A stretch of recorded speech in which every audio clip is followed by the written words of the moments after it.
questions.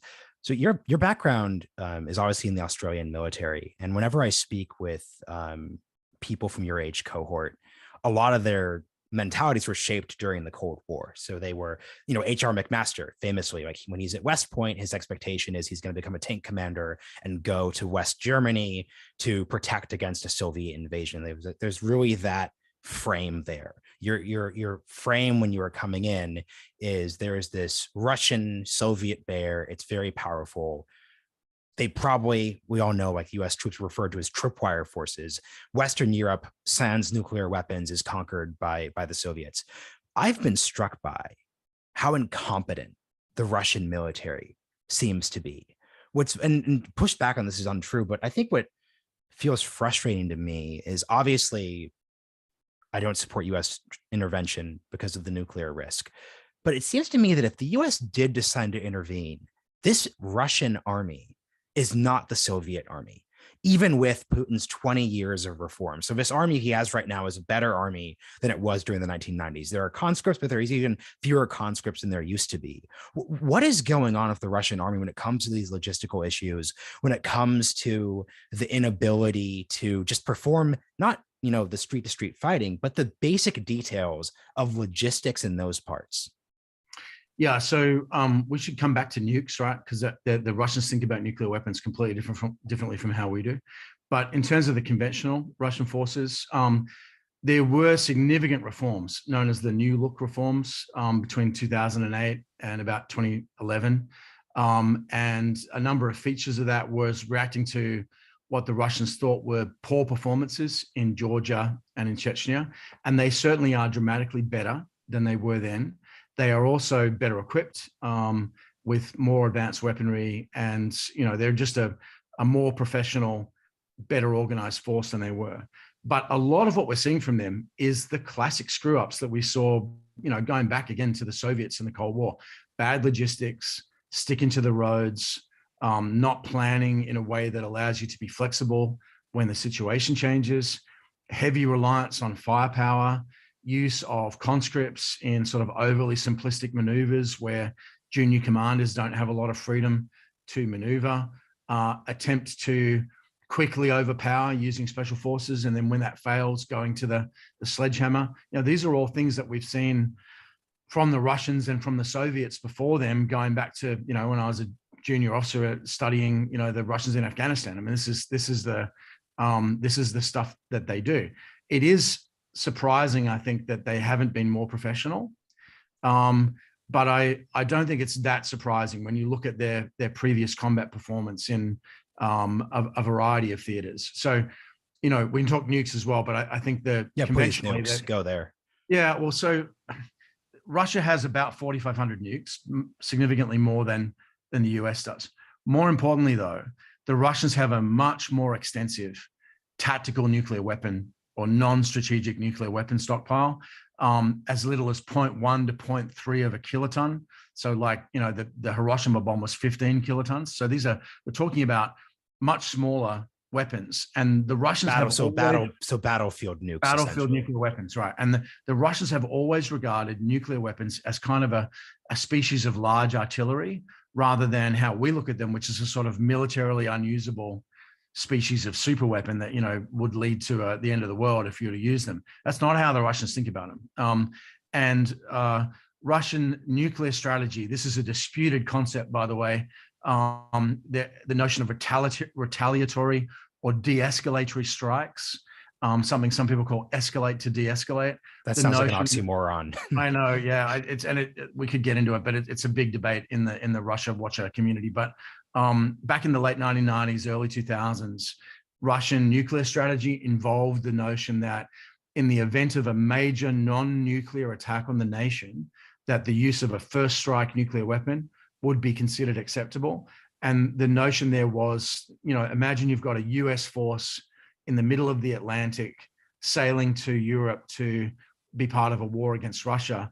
What if the Russians nuke the ships at sea, right? Like one of the tactical nuclear weapons. Yeah, or even a larger one, right? It's at sea, there's no civilians, there's limited environmental damage. It isn't a city that you're knocking out.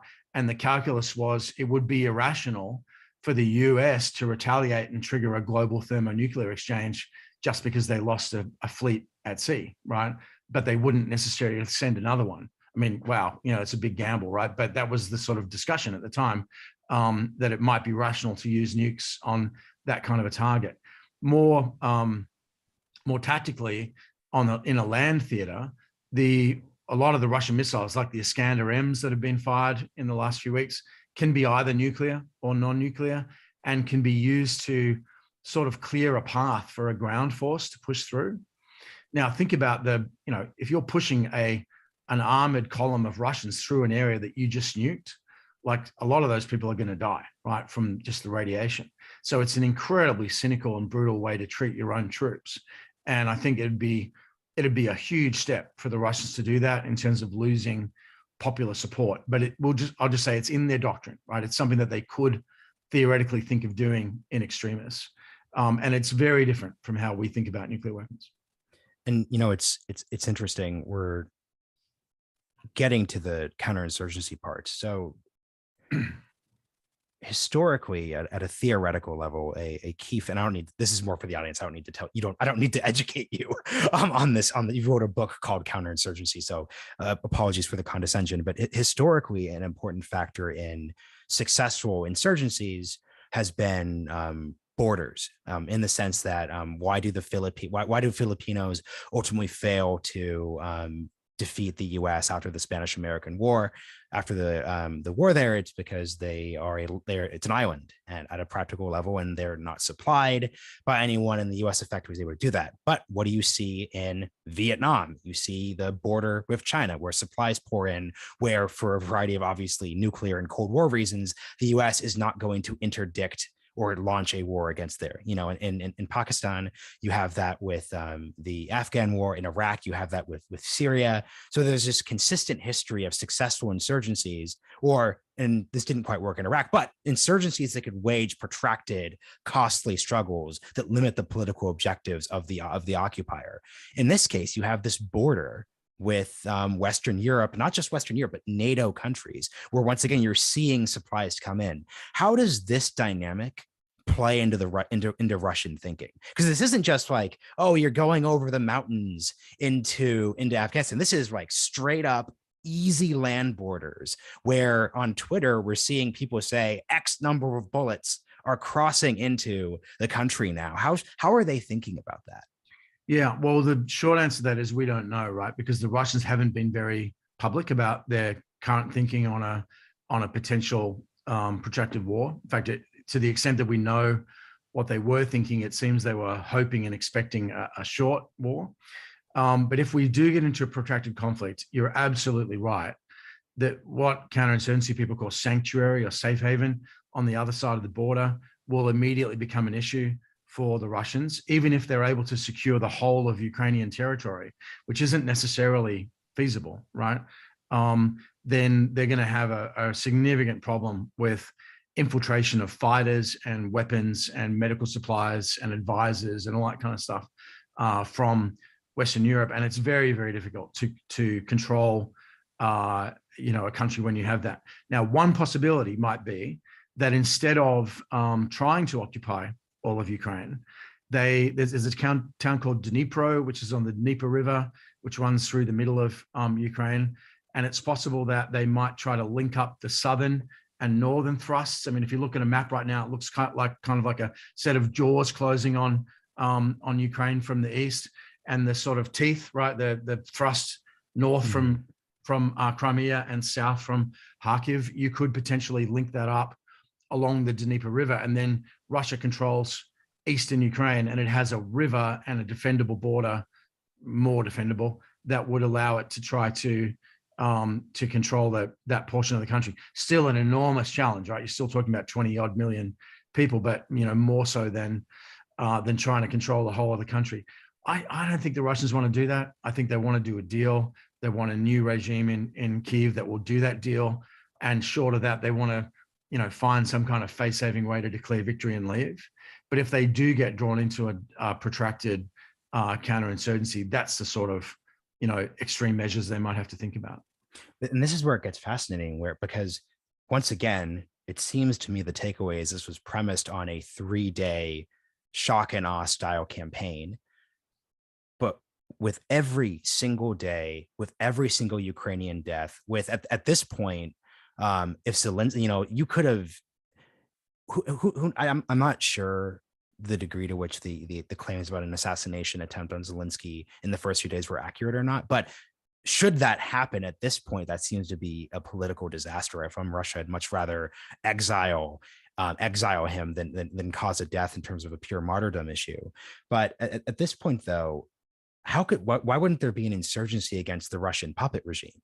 Because it seems to me that you're talking about an off ramp, but it seems to me after they went beyond the breakaway republics and after they couldn't finish it in 3 days, we're way past the off ramp in terms of what their long-term political interest would be, aka a stable, friendly regime that's leaned towards Russia away from the West.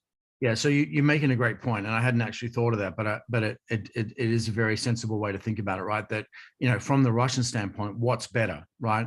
A Finlandized or neutralized Ukrainian government still headed by Zelensky, or some kind of quisling regime that Ukrainian people don't see as legitimate.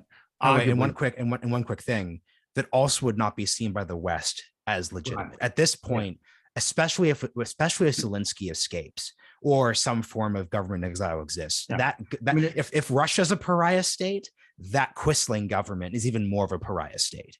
Absolutely. And, right now, Zelensky is arguably the leader of the free world, right? And he's a hero to a lot of people. And if he were to come out and say, look, we fought hard, we fought well, we're doing a deal in order to save Ukraine, it'd be very hard for people not to support that, right?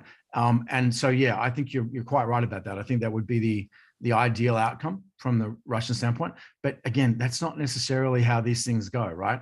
It may very well be that there's a GRU Spetsnaz team out there right now hunting Zelensky who don't have communications and are going to whack the guy just because that was the last direction they were given, right? Or he gets caught up in a bombing or whatever. Like, once you start a war, as George W. Bush could tell you, right? The outcome by definition is unpredictable. And I think, there's a point at which the Russians don't get to decide what happens here, But yeah, I think quisling regime, not a good outcome. Zelensky doing a deal, obviously the ideal outcome, but would the deal that Zelensky would be willing to do be acceptable to the Russians? And we're all rooting for the Ukrainians here, but it's ultimately going to be their call. So last 2 questions. One would be, the US obviously spent 20 years fighting insurgencies.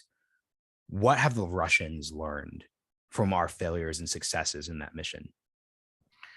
Both the Russians and the Chinese, I think, have watched us very carefully. There was a period in the early 2000s where the Russians were very friendly in their attempt to offer us advice. And there's actually a Russian General Staff history of the war in Afghanistan that was circulated around that time frame as hugely useful series of lessons. And we were sort of arrogantly blowing off the Russians and saying, how we're the Americans, don't like we're gonna show you guys what you should have done. There's a certain amount of Schadenfreude, I'm sure, in Russia when we got our asses kicked last year. So, I think they've watched what we've done. They've realized we've got a number of weaknesses, right? And they have, I think, calculated that in the wake of that 20 years of conflict, we no longer have the stomach or the internal cohesion in the West to sustain another protracted conflict against Russia. And I think they miscalculated on the basis of not understanding Ukrainian resolve. And the fact that the Ukrainians have fought so hard means that the economic sanctions will now have time to bite, right? And it may be that part of Putin's calculation about sanctions was, yeah, you can impose sanctions, but we will have overthrown the Ukrainian regime before they can have any effect. So they're rather meaningless. Well, that's not true anymore, right? So I think that they've watched what we did. They've watched us struggle. They've learned how to oppose us, but I think they've miscalculated in this particular case. Do you have 5 minutes past the hour? Sure, mate. Yeah, whatever you need. Yeah. All right, cool. Yeah, because when people say interesting things, my specialty is follow up, so I have to go there. Let me clarify what I meant. By learn from our 20-year experience, I meant counterinsurgency, So history, once again, don't have to tell you this history, but the history of the second Iraq war is we basically spend a decent part of the first term of the Bush administration denying there's an insurgency. You have Donald Rumsfeld, he's very recalcitrant, and then with the surge, Petraeus, your experience at the State Department, et cetera, you see this shift to there is an insurgency, we have to deal with this, et cetera, et cetera, et cetera. So what from the counterinsurgency experience have they learned? Yeah, well, I think a lot, right? And we've seen significant evolution in Russian counterinsurgency technique, right, since that early period in Chechnya, where we talked about with sledgehammers, building alliances with local partners who may want to work with them. That's a lesson we saw them applying in Syria, but also in Chechnya in the second war. I think the other big issue that we saw them applying in Syria was doing local peace deals with communities as a way of ending conflict in a particular area and getting people to leave, right? So there's been a sort of evolution in their approach. But remember that there's like a two-speed Russian military, right? There are the GRU and the Special Forces and SSO, which is their equivalent of like Delta Force, and a whole variety of like high-end players who know how to do this stuff well. And then there's the big conscript, heavy metal army that isn't so good at it, much like we had, right, when we went into Iraq. And I think their ability to adapt the larger force to this kind of conflict is going to be slower, right, than what they've done in the last 20 years. Yeah. Something people are no doubt curious about are tactical decisions around weapons. So obviously, the key weapons in Iraq and Afghanistan are the IED, the IFP tactics that take advantage of the nature of U.S. forces. So the IFP, this is a special type of IED that was basically supported by the Iranian Revolutionary Guard that was particularly devastating to our early armored forces. You have the MRAPs come in. It's a little complicated. The point is like that the IED was, like you said, the way to harm American troops wasn't standing and fighting on the highway. It was let them come into the city and then use IEDs and IFPs to really devastating accounts. We're seeing in social media lots of pictures of Molotov cocktails. Now there's a propaganda war going on. Obviously, I think that's very important. The Molotov cocktail, especially to Western audiences, is very important. Very, very important imagery. AK-47s, that also has, as this weapon of like national liberation of it's on the flag of like some African country. This is an important idea. But what do you think are the ideal ways of tactically combating the Russian army? Because it seems like the Molotov cocktail doesn't seem to actually be it, given the dynamic of the fight you're facing. Yeah, Molotov cocktails are pretty good against dismounted infantry who haven't been trained to deal with them. But a trained infantry unit knows how to douse somebody that's been set on fire. It's part of the counter riot training that people do. Older design armored vehicles are vulnerable if you hit them on the air intake with a Molotov cocktail, and that can actually snuff out the engine and cause them to stall. But you got to be pretty lucky. I think I get close too, like that. It seems like that. So it's not just the dousing; it's like that tactic specific. That requires some close quarters. Yeah, it's not just a question of how far can you throw a 5-pound wine bottle full of gasoline. It's how far can you throw it when someone's shooting at you, right? Yeah.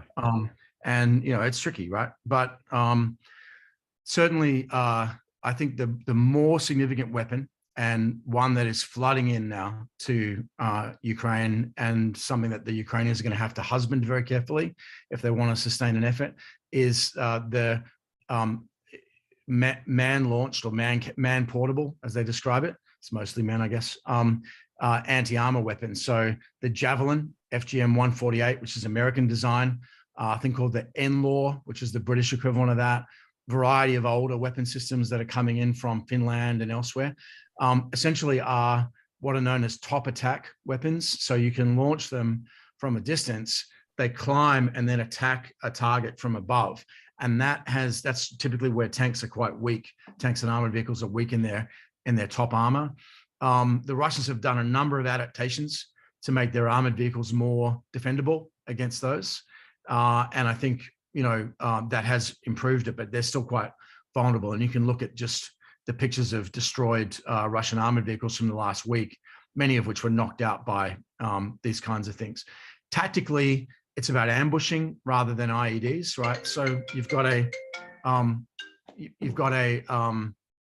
Russian military that's very road-bound, and you attack the front and the rear vehicle, pin them in that street, and then just go to town with, you know, heavy weapons on them. That's the sort of stuff that was done to us a lot in Iraq. The Russians are certainly aware of that problem, but it's something I think we would be likely to see.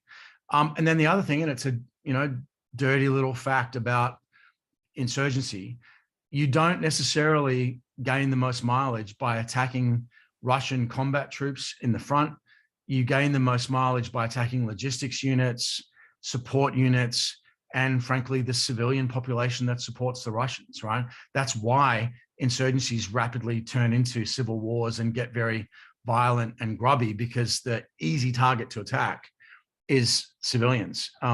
So I think that potentially is where it goes. And I think the Ukrainian government, which right now very much has the moral high ground, is going to want to preserve that and is going to want to avoid getting involved in any of those kinds of attacks.